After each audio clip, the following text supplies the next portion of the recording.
Hello, welcome to Tell It Like It Is. It's Dave Scholler on the other side of the computer there. We got Dan Kelly, 2014 Kings Park grad. Yes, sir. Kings Park basketball, and he's from Manhattan, rainy Manhattan right now, ready for the Yankee game tomorrow. He's got tickets. That I do. So welcome to the board, and thanks for coming on, Dan, for a little Yankee preview here in 2022. Thank you, Coach. Happy to be here. Of course, I'm actually a big fan of the pod. Yeah, I caught the Mets review last night, so that prompted me to reach out. I go, hey, we're doing a Mets review. Let's get a Yankee guy on here. Let's go crosstown rivalry. So I love the fact that you reached out. Yeah, love the fact, because I tell you, I was just saying to you off the air that some people just think it's like it's some big thing. It's just two guys sitting here talking. It's so much fun, and I always tell the other coaches in the basketball association, because they'll bust my balls about the podcast. They tell me anytime you want to rant about the Mets, the Giants, the Nets, you give me 10 minutes notice. I'll get you on, man. I'll ask you all the questions to let you just rant. That's why we love telling it like it is, because you can go anywhere from, you can do an A's podcast one day, and then we're talking about Section 5 Suffolk County hoops on another one. So it's versatile. We're covering all the bases here, and no pun intended with the baseball talk. Only sports, no politics. I don't want to die. Sports only. But so for the Yanks this year, first of all, we'll start with it's really weird for me, and I'm not a Yankee fan, but when the A's are on at 10 o'clock, I always peek in on the Yanks and the Mets at 7 o'clock, and so not to see Brett Gardner this year could be really weird for me. I'm not a Brett Gardner fan, so to speak. I respect him, but how do you feel as a Yankee fan? I mean, he's not on the Yanks. Yeah, no, it's funny because we were just talking a little bit off air, and you mentioned that, hey, I might bring up Brett Gardner. I said, if you didn't bring him up, I sure as hell would have, because that's something where I think, all off season with the lockout, sure. We figured at some point, you get the announcement, Brett Gardner's back on a 1-year vets minimum, and we didn't even need, obviously, I think some Yankee fans had a little bit of a bad taste in their mouth because we trotted him out there for 140 games last year. Like, he was supposed to be a 4th, 5th outfielder. Sure. And then with injuries and naturally he ended up being like the everyday center fielder. But I mean, and they actually had, I think Judge came out and said during the whole spring training, they kept his locker open. So the players want him back. The fans, let's say 95% of the fans want him back. I was thinking he'd be signed by now. I thought he'd be maybe a late addition to the 40-man, but I mean, we're sitting here, we got opening day tomorrow. Actually, I saw Aaron Boone said something about he was thinking about him driving over to the ballpark today. Sure. It's we gotta get that guy in there, because there's some, I know everyone's in the analytics world nowadays. Sure. But you can't put an analytic or an analysis on what he does for the clubhouse and what he brings to veteran leadership. And, I mean, he's my guy. I got to give a shout out to my boy, Tommy Bones. That's his guy right there. Yep. So, and I would love to see him back, of course. Yeah. Well, the funny thing is, he's a guy that's a low maintenance player. And as a coach, you always want low maintenance players. So, when you get a guy who's a low maintenance player, you'd keep him forever if you could. Absolutely. They're going to give you what they have. You don't have to motivate them. They're motivated themselves. They love the game. They're not going to hurt you off the field. It's just when you're a coach, man, and Brett Boone's probably thinking, Jesus, it was so easy to deal with him, and absolutely. That's so important. So important to have guys like that. Yeah. We talk about the intangibles and all that, but also, if you look at, and I actually, before we go on, I want to pull up the stats. I couldn't really find where I can get the half-year splits. Sure. But he had a terrible first half last year. Sure. And he really can't. I mean, in August and September, when those were a lot of must-win games, Brett Gardner was a top 3 hitter or overall player on that Yankees team last year. He was batting in the 3-hole for some of those games. Yes. Meaningful games in September. Yeah. Brett Gardner batting at the top of the lineup, So I was, again, I'm not going to rule it out. I think maybe there's some sort of mutual understanding that, hey, with I think they have the expanded rosters now. The Yankees have 16 pitchers on the roster. Sure. And maybe they're saying, hey, first injury, something pops up, Brett, stay in shape. We're gonna give you a call. Because I also heard the Blue Jays were interested in him too, but he was waiting around for the Yankees. So you think that the Yankees told him, hey, no way.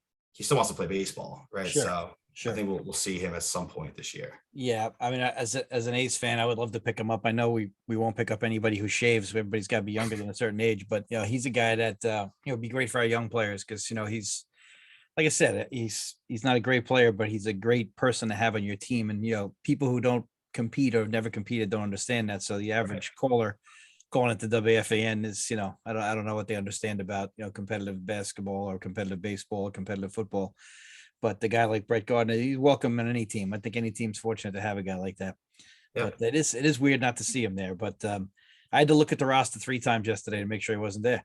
I was like, yeah, he's really not there. It's just one of those weird things. That term glue guy gets tossed around a bunch, but that's the epitome of Brett Gardner right there. Especially in baseball, being the longest season by far, 162 games. The clubhouse is extra important. It's because you're there at the ballpark 6 or 7 hours for the game, so it really is the clubhouse. And rain delays, you're sitting around playing cards or you're chilling out, and it's really is important. And you're in a city for 3 days at a time, 4 days at a time. Yep. A person's people skills really are, I think, more important even in baseball than any other sport because of that. You travel together more than any other sport, and the season's twice as long as any other sport. So it really matters to have that person that the other guys look up to, Yeah, absolutely. Now, how do you feel about the Aaron Judge situation? If he isn't signed tonight, supposedly he does not want to negotiate the rest of the year. How do you feel about this? That's another. So I got my 99 jersey on right Very now. Nice. But that's another one where I got one eye on the podcast here. One eye checking my phone to see if I'm going to get that notification. Aaron Judge signs. They were saying maybe like a 7-year, $200 million deal. Which, I mean, if he's open to that, it should have been signed yesterday. Sure. So he's come out pretty much. He stood by it for the last year and a half when contract talks got brought up. He wants to be a Yankee for life. Sure. Right. So I think the Yankees just gotta pay him what he's worth. Sure. And it should be an easy. I figured that's another thing we're talking about. I thought Brett Gardner would be wrapped up by now. I for sure thought Judge would have an extension. I'm thinking maybe there's one thing I was kind of chatting about this with one of my Yankee fan friends. And I was saying potentially that, his value is already so high that maybe the Yankees are thinking they can't really go up much further over the course of this year. True. So maybe it's like, hey, if he gets injured, because he has had injury history. I think some of the injuries are more fluky, like he broke his arm when you get hit by a pitch, right? Sure. But I think that potentially they're saying, hey, we know we're gonna sign this guy. We got the Judge's corner out there in right field, right? The Judge's all right. Yeah, exactly. So, I mean, he's the franchise. He is the franchise. And we're all thinking that we would have got the announcement, hopefully tonight or tomorrow morning, where it's, hey, Aaron Judge signs a 8-year extension, and they name him officially the captain. And it's kind of something wrapped up, and that's a good boost going into the season. I'd love to see that. I think that could honestly, we're talking about the intangible stuff. I think that could spark an opening kind of hot streak for the team, where all of a sudden morale is really high instead of being like, oh man, we didn't take care of our best player coming off his best year.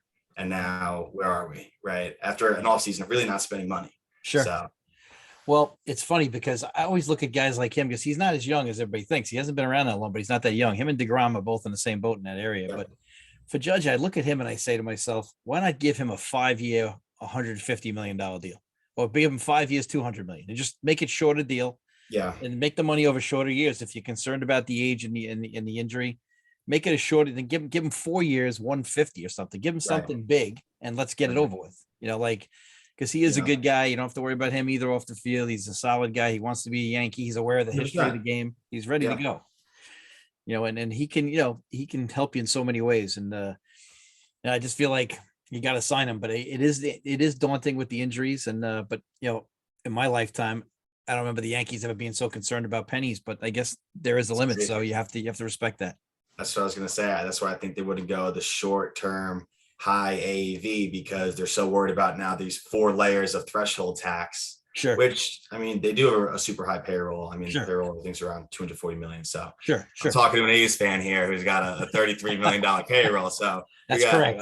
But yeah, I mean, I think what it comes down to, again, it's not only is he a great player and fills up the stat sheet, and we could rattle off all the numbers right now, the OPS and Gold Glove defense. He's a no-brainer player. Sure. He's also the lead. Him and Gardner are really the leaders in that clubhouse. Sure. Yeah. Nobody's going to mess with Judge or Stanton or Gardner. 100%. And he's, I mean, beloved by the fan base.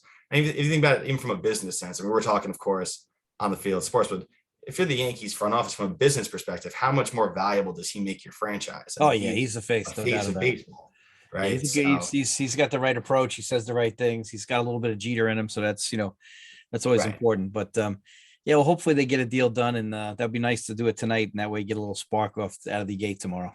That'd be great. I'd be getting off the subway up at 161st Street, Yankee Stadium, electric pep in my step. Now we know we got judged for the next 7-8 years or whatever the deal is. Now, like I said, not a Yankee fan, but I do study baseball like crazy. To me, the biggest question mark is it's a good staff on paper, but the starting pitching staff. I mean, as of now, we have Cole, Severino, Montgomery, Tyone, and Nestor. Now, obviously, Cole is a stud, and all these people who overrate the spider tack just such jackasses, but they never pitched a day in their life. Some of us pitched. So we're going to give Cole. He's a number one. I'm not worried about him. To me, the two key guys, Luis Severino, being that couple of years ago, he was lights out. So to me, if you can keep him healthy and get him like 25, north of 25 starts, I think you guys are right back in the postseason. Oh yeah, I mean, but that's such a huge if. Sure. The guy hasn't, but he came back for, I think he pitched 8 innings last year out of relief, and he was dominant. Of course, he is dominant. Unbelievable stuff. Great legs, great body. He's. I think if you give him a couple of days off between some starts longer, a couple of times, stretch him out, I think he'll be all right. And when we had a scare already, he got scratched from a spring league start. Sure. A couple of weeks ago, arm soreness. So we thought Yankee fans are like, here we go again. So we'll see. I mean, again, to be honest, I'm not counting on him in the rotation. Sure. We have him.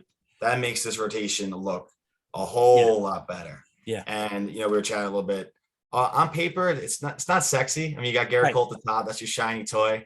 Sure. But and I think if I showed this rotation on paper to like an NL West fan, a fan of the Padres who doesn't keep up with the AL East or the Yankees much, they'd probably think this is an awful rotation, right? Because you got guys, Jordan Montgomery. Okay, I like him. He's got a good upside. I'm a big Jordan Montgomery fan. He's your typical. That's where I think Severino's key, because I don't love Montgomery as the 2 right now. Right. He's not a 2 yet. Severino goes down, he's our number 2. If Montgomery's a 3-4 back end 5 guy, perfect.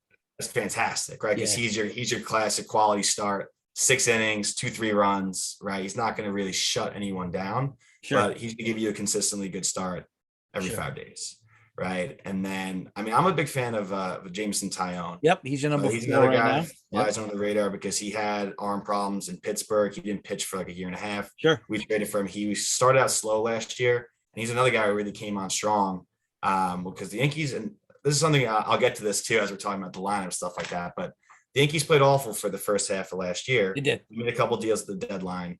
Joey Gallo was one of those who actually didn't pan out really at all for us last year, but the team as a whole played really, really well in August and September. And a lot of that, I mean, Jameson Tyone was pitching like a top end starter. And then I think he had either a toe injury or something with his foot right before the playoffs started, which was a bummer. But I'm looking for a big year out of him.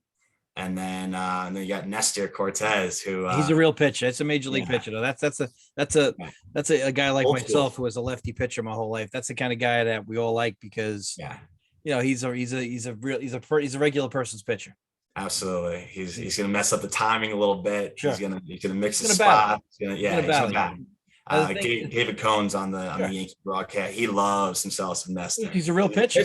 Yeah, he's a pitcher. The thing is, what grade would you give this starting rotation out of the school system? F, D, CBA. What do you got there?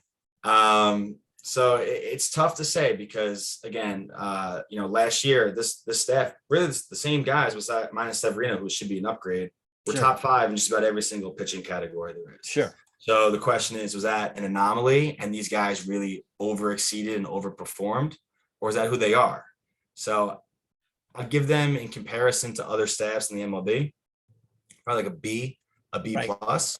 But I mean, last year they were an A, and it's the same staff. So I could easily see this turning into. I'd like to see a sample size of this year and say, hey, I want to see in April and May that last year was really who they are, and that wasn't just a great year collectively. So I'd probably put a like a B. It's opening day. We'll go B plus. B plus. Round them up a little bit. Very optimistic. Very optimistic. So now we're going to turn to the pen, which in today's world is so important, as we know. Of course, you got Aroldis, who's getting a little age on him, but he's still a very effective regular season closer, and obviously he's just got to find a way to make his outings a little shorter.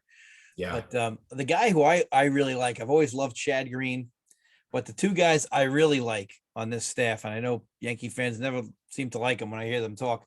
Loizaga has electric stuff.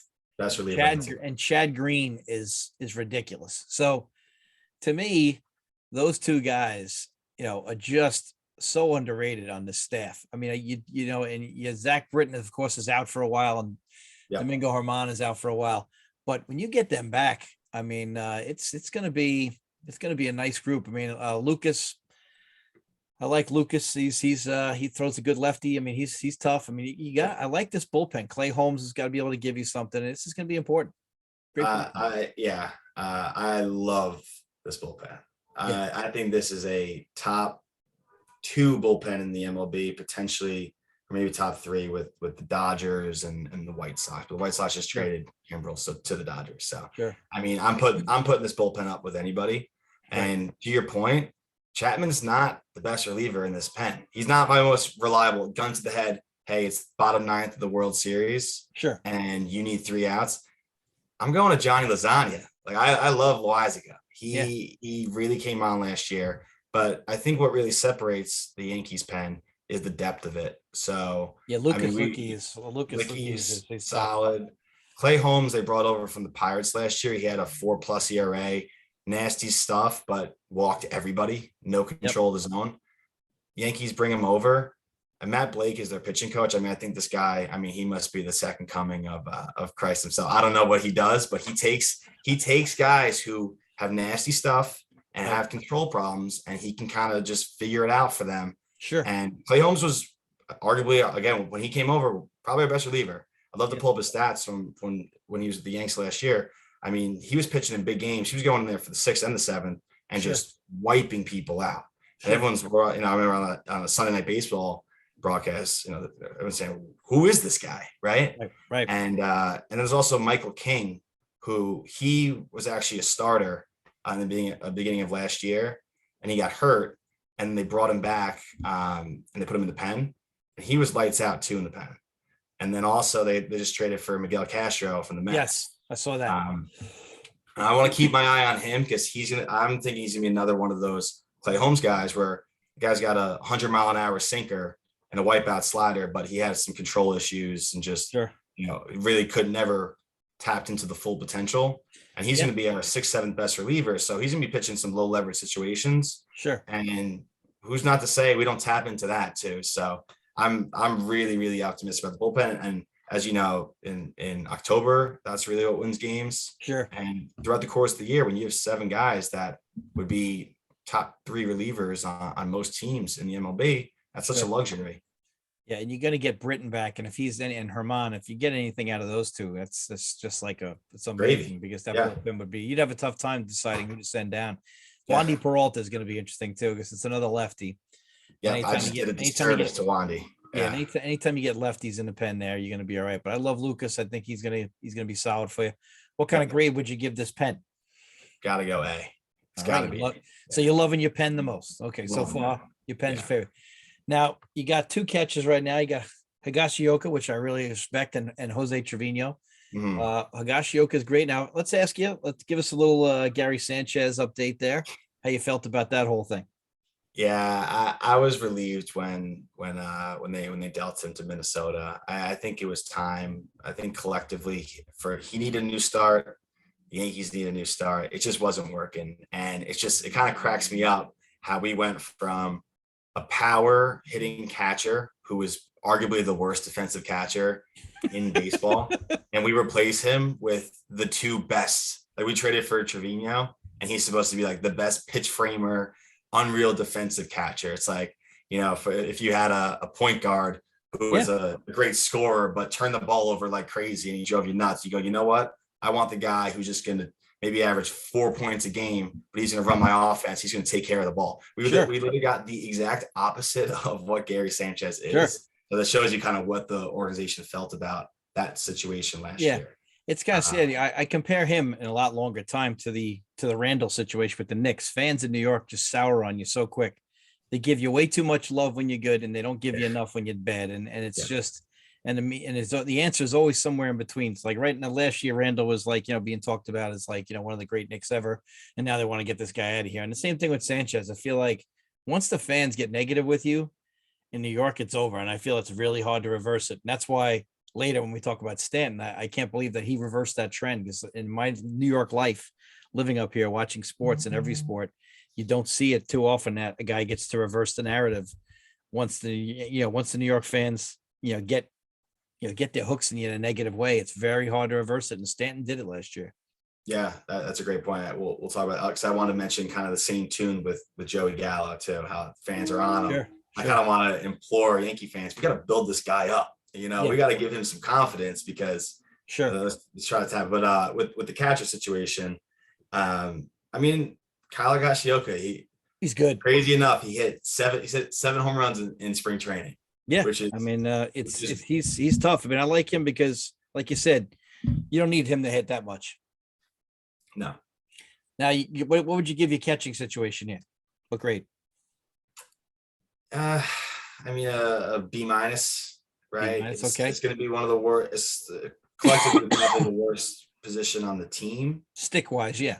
But then you got probably our best defensive players at that position. Sure. I'm bullish on Higashioka because, I mean, last year when I was clamoring for him to play last year over Gary, because I was saying Gary's not even hitting. He's supposed to be the slugger who can't defend. He wasn't even hitting. Let's at least give the guy in there. Right. Exactly. And he can handle the bat a little bit. He'll give you a single the opposite way. Sure. With a guy on. He'll move a runner over. Gary's just a big swing and miss guy. Sure. And Higashioka did have a lot of warning track power last year. So I don't know what's going on. Maybe he hit the weights extra hard in the offseason, but now in spring ball, he's hitting 7 dingers. So yeah, you never know. Hit 7 for the season. I would take that. So the fact that he had that. Hey, hit 250 and take care of the dish. You'll be fine. Done. Sign me up. Bat 9th.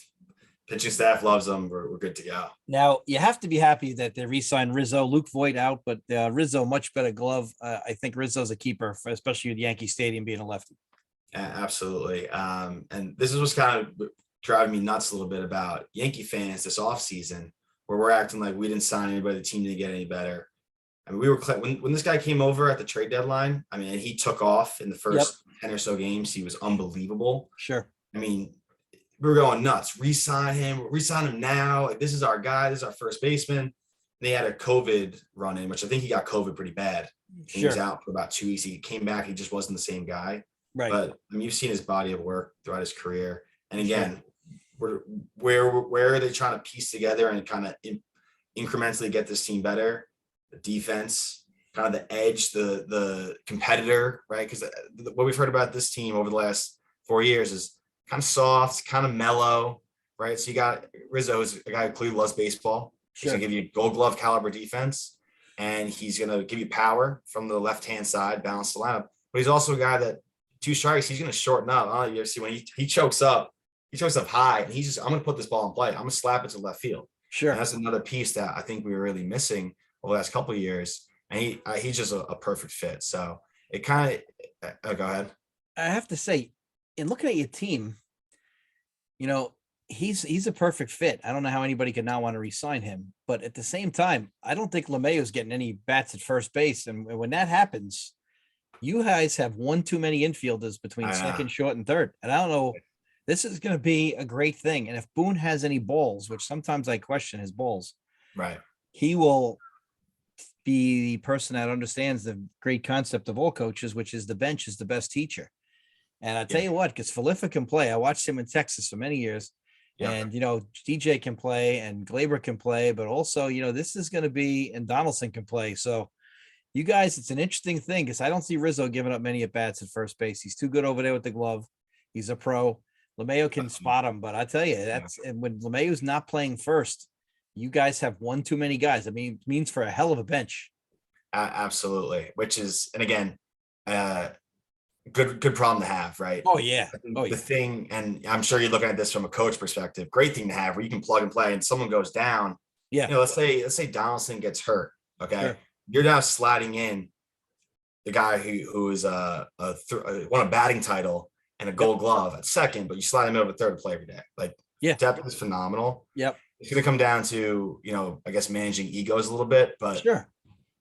I don't know. Obviously, I don't know exactly what the egos of these guys are inside the clubhouse, but if everyone's kind of for the team and selfless, it should be a great scenario to have, and they've been consistent. They said, and this was the role when we signed DJ originally. Again, it was a lot less money, so it's kind of weird how we're paying a guy so much to technically not be a starter right now. Sure. But he was supposed to be, hey, you're gonna get 500 at bats, and we're gonna mix them in everywhere. Sure. You're gonna play 2 days at second, you'll play 2 days at third, you play a day at first, and maybe a DH, and you'll be sliding around.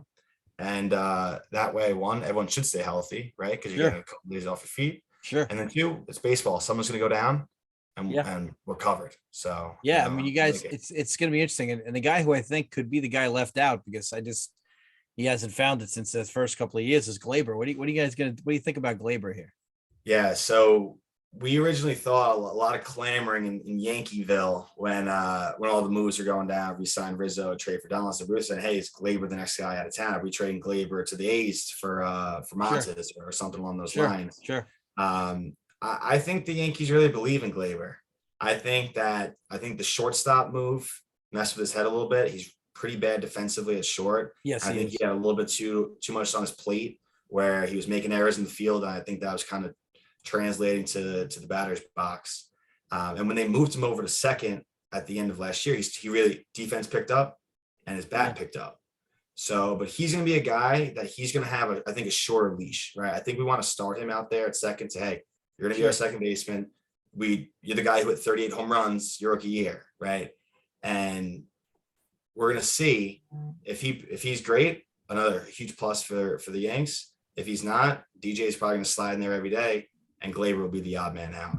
Yeah, and the funny thing is people don't realize, Donaldson's an old shit kicker. He's not a guy that you want to like piss off. He's a guy that'll like go in the bar and like, fuck people up or something. I shouldn't say that word, but he'll mess people up. Donaldson is an old time tough player. I mean, he just wants to play baseball. He's got a little redneck in him. He just wants to play. I mean, I love having a guy like that. And I think the Yankees could use a little bit of that with this crew. But your infield overall, because of its depth, what grade would you give it? I'm giving it an A-. Yeah, definitely with that depth. And Marwin Gonzalez can play too.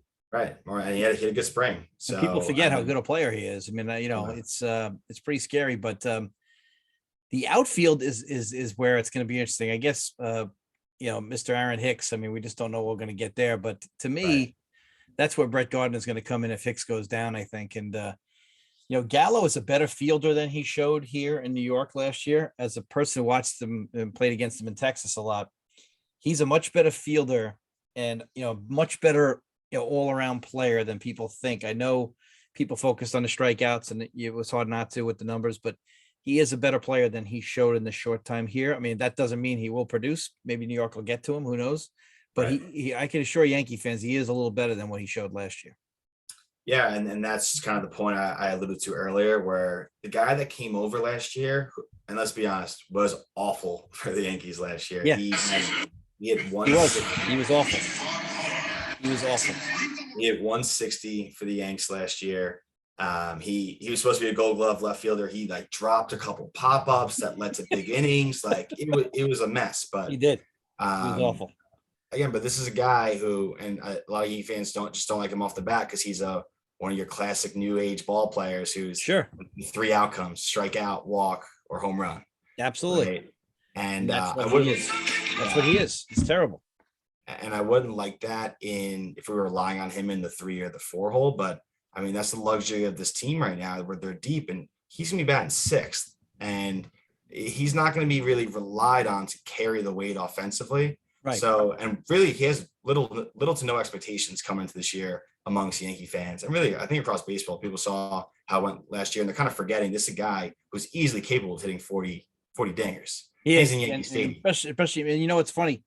He goes the other way well also. I mean, he'll hit some bombs to left field right down the line. He'll go the other way. He does a lot. Yeah, so people are thinking of him as like a 0, but there's no reason that he doesn't hit 210, gets the 350 on base, and hits 35 home runs out of your 6 hole and plays Gold Glove caliber defense. Yeah. So that gets me excited. Yeah. And I think he does have some mental issues, just like kind of, I think you can get in there kind of easily. He's a little like twitchy and stuff like that. So that's what I'm saying. I'm afraid that opening day is tomorrow. I'll be out there in the bleachers. He comes up for his first at bat. He strikes out, and he's going to hear the boo birds. That's what's crazy about Yankees, which is nuts. which is nuts. Again, we got to build this guy up. You got to understand, some people can take Stanton can take the criticism and it'll motivate them. And other guys, you got to build that confidence up. So I'm hoping he's got keep an eye on his first 2-3 weeks. He's got to get out. He's got to get out to a good start, and he'll be a great player for the year. If it gets ugly to start, he might be traded by May just because we're going to do a favor and get him out of here. The funny thing is, we already talked about Judge, but Stanton, I was happy for him last year. Now I'm not a Mike Stanton fan, Giancarlo Stanton, thinking of the lefty Mike Stanton because I'm a lefty. But Giancarlo Stanton, I was never a Giancarlo Stanton fan, but it wasn't opposed to me. But I was very happy for him last year because, like I said, he reversed the narrative, and that's not easy to do. And he took all the crap. He never complained. He never says a word. He just goes out there. He had a very nice year. I was really happy for him. But like I said, Aaron Hicks is really the guy that we got to keep an eye on here. Is he going to be healthy enough to play every day? I think you got to be smart with him at first and maybe play him 5 days a week at first, and just give him the first couple of games, play him 5 days, don't give him 7 days in a row, 8 days in a row. Because remember, he really hasn't played in almost a couple of years. So you really got to break him back in. Yeah, which I think is smart, but it doesn't appear. And again, maybe it's a quick move in the first week with a call up, but right now the backup center fielder is Aaron Judge. Right. He is capable in the short term though. Yeah, no, he can absolutely play there. I personally don't love him playing there just because it's a lot of wear and tear on the big fella. It's a lot more that he's covering a lot more ground out there, and we don't really need that for him. But yeah, I mean, Hicksy, like if he stays healthy and he's batting, because last year on opening day he was the 3-hitter. That's if we look at last year's opening day lineup, 3-hitter. Last year's opening day lineup had Jay Bruce at first base. The guy retired in May, and now we're looking at this team, and Hicks, I think Yankee fans had a bad taste in their mouth because he was a 3-hitter and not really producing. But you put him down in the 7 hole, and he's a switch hitter who again has decent OBP and OPS, and he's going to play good defense out in center as long as he stays healthy. That's a nice piece. The thing that you guys have, you have so much flexibility with your lineup. Mm-hmm. I mean, you could spell Donaldson because you can put DJ there. You can give Stanton a day off and put Donaldson at DH to preserve those knees. There's so much flexibility. You have the extra infielder like we've talked about already. I mean, it's just, Torres in a pinch can play shortstop for a game if Falefa needs a day off.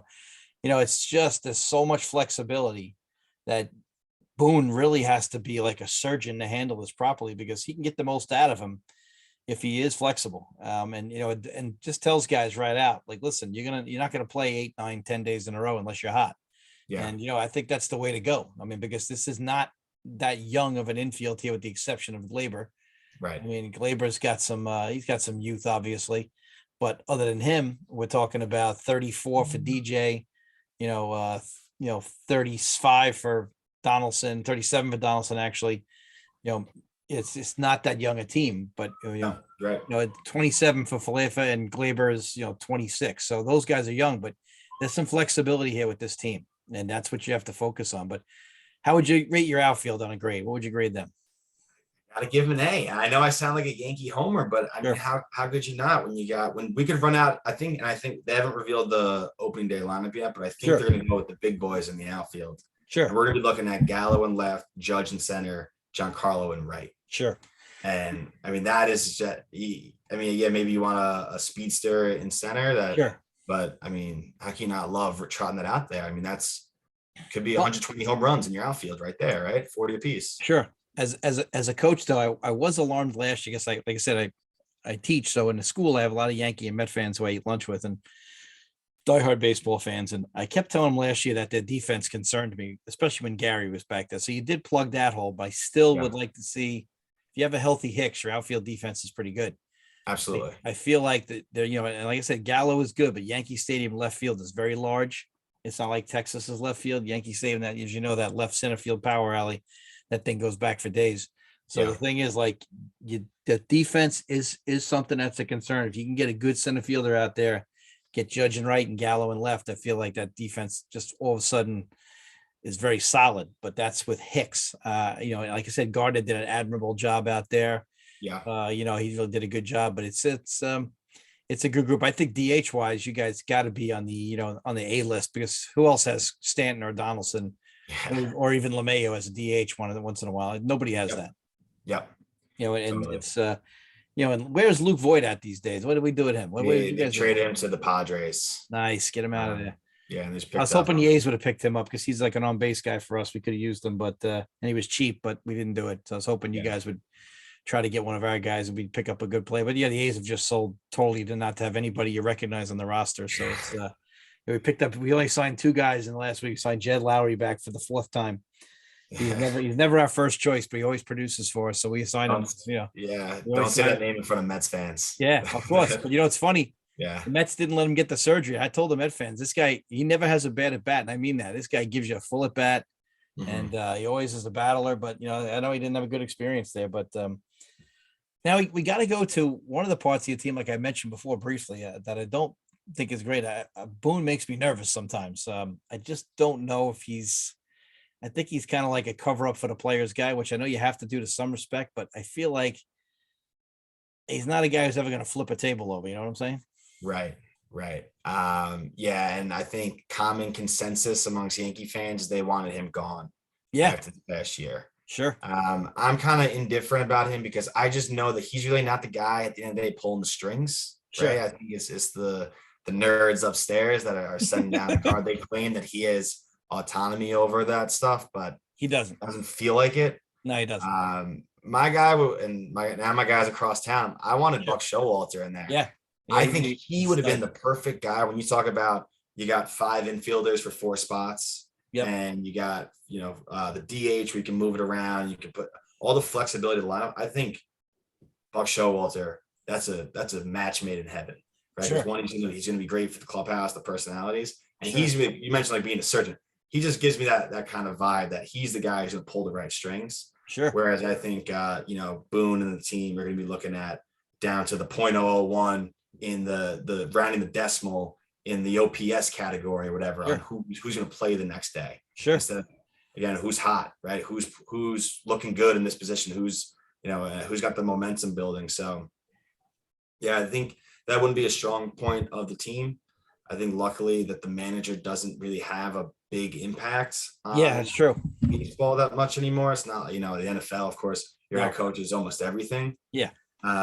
So yeah, I mean, I give Boone like a C plus, but I'd like to see something. I think we're gonna have a good year this year. So I'm willing to, it's that's with pencils, not with pens, no marker. That's with pencil, number it's 2 permanent pencil. marker. It's whiteboard marker. Exactly. But so now let's look at that division. Very good division. Obviously the Orioles, you got to try to get 17 out of 19 there and pound the crap out of them. You feel for the Orioles a little bit, but they got the nice uniforms, but they suck. Yeah. But the Blue Jays obviously beefed up. Everybody's a little too high on the Blue Jays for my liking. I don't love the pitching. Agreed. But I'm telling you, Chapman's going to strike out 200 times for you Blue Jay fans. Brace yourselves. Best glove you'll ever see in your life. He's like Greg Nettles, but I'm telling you right now, not a great hitter. I've been telling the A's fans this for years, and A's fans are worse because they're the opposite of the Yankee fans. If you say anything negative about an A's player, they just go all over you on the A's sites. I'm like, you guys are just the softest sons of bitches ever. So like you're out near the Bay, out in San Francisco area, which is just Cupcake City, obviously for many reasons. But like they're gonna get a load of Chapman. They're gonna be like, holy shit, does this guy strike out a lot? And you're just they're gonna die. Yeah, and it's funny because I actually remember one of your podcasts from last season that we were listening to.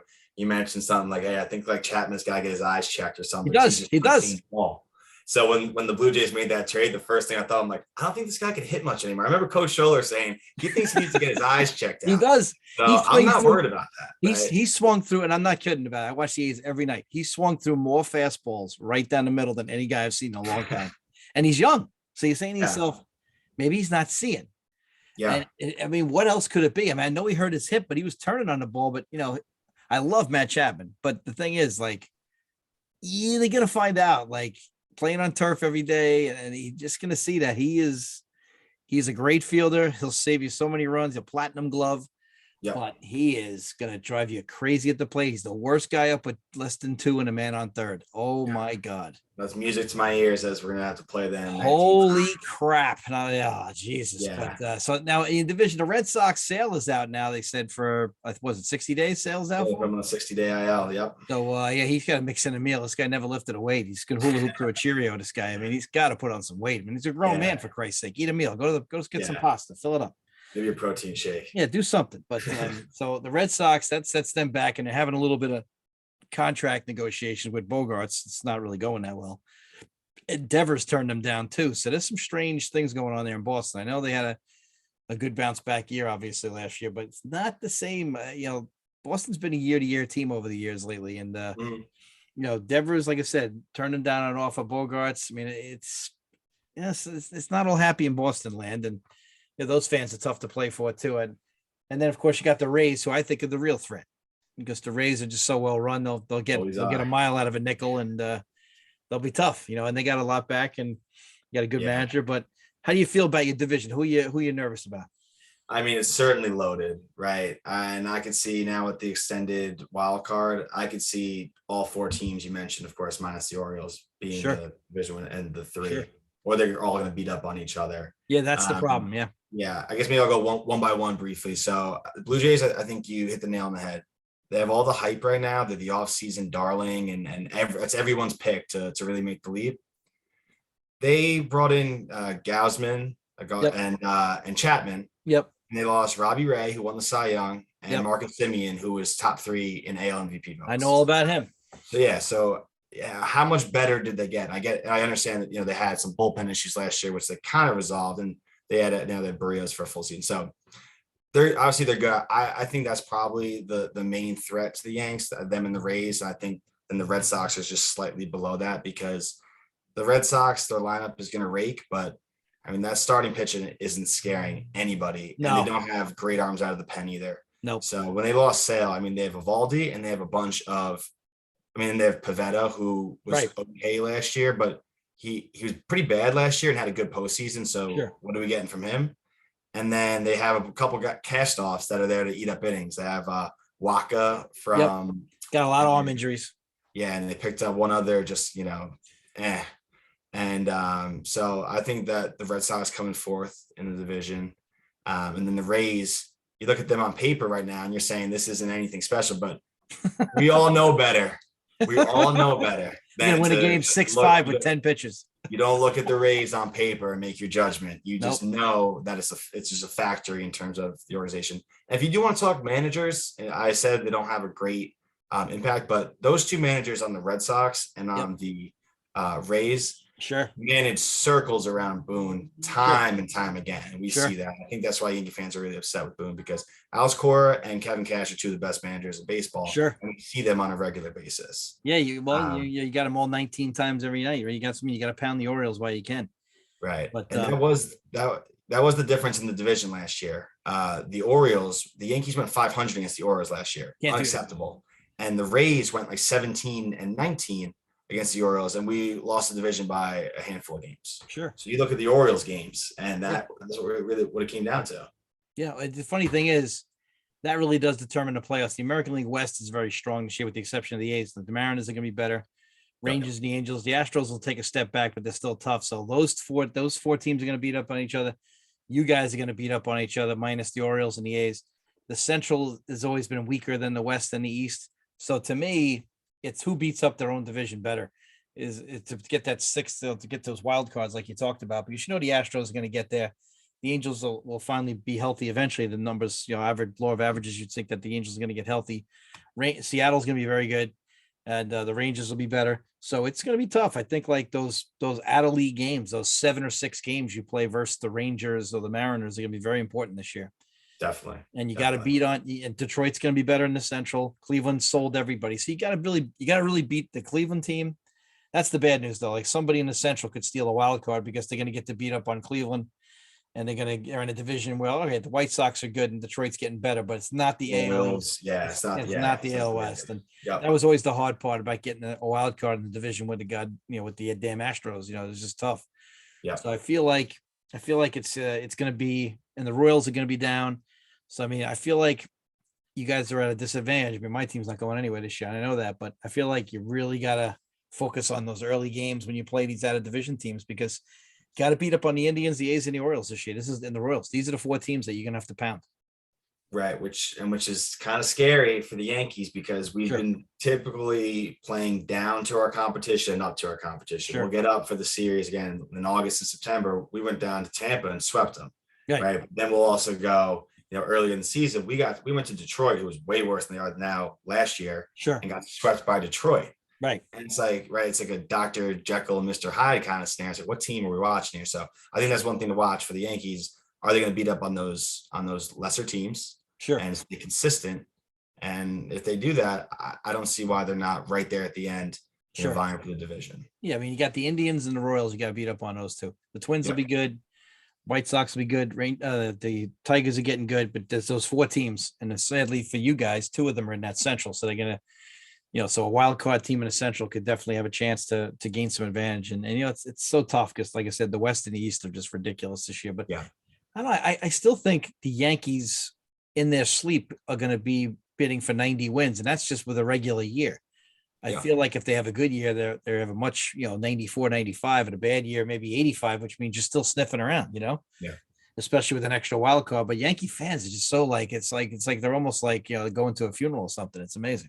It's crazy. And that's why I told you before, you might get a little bit of a different tone from me, because I've been kind of optimistic all along. Was I disappointed that they didn't sign Correa, especially when we saw Correa go to the Twins on really a 1-year deal, like a 3-year deal with all the opt-outs?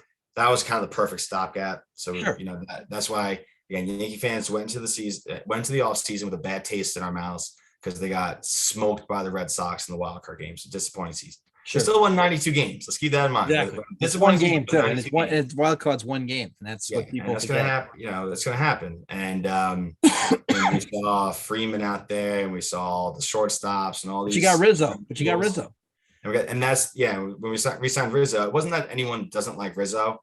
It was just kind of a deflating. We thought, but the fans got to grow up too, and it's not always going to be the sexy pick. Rizzo was in your backyard, you signed him. I mean, just because it's not like on the front cover of a magazine, it doesn't matter. It's still a good signing. Rizzo's a solid player. Totally agree. And again, that's why now that we're doing this and we're going through position group by position group, and you're asking me my grades, I'm consistently shooting out A's and B plus, because it's true. I think it's true because it is a good team, top to bottom. It is. And to your point, there's some question marks. Severino, what is he doing? Hicks, we got some injury. Is Glaber going to be? Severino and Hicks are the big ones, but I'd like to see another starter, and then you go get a guy from the A's like Montas. He's very good. You go get a guy like him. I mean, you could be fine. He'll give you 6 innings. He throws 95. Yep. He's a horse. He'll take the ball for you. But you got to go pick out. These teams are going to sell early this year. Because I mean, the Royals, whatever they have, the Indians and the A's, whatever they have, and the Orioles, they're going to sell it. Yep. Unless it's a young kid, they're going to sell it, and you're going to be able to pick up somebody there. And that's if cash is willing to do that. And the ownership, I think you guys are going to be right, banging around 90 wins, and that's going to get you that extra wild card at least. And then, once you get in, anything's possible. Yep. I totally agree. I think the deadline deal will be a starting pitcher, and, and should be off and running. It should be a fun year. It should be a fun year. Yeah. So, well, I tell you what, you predict them, you feeling like a playoff spot or what? Absolutely. A minimum playoff spot. I'm thinking division. They haven't won the division years now. I mean, sure. Since that all the playoff runs we've made have come from the wild card. Right.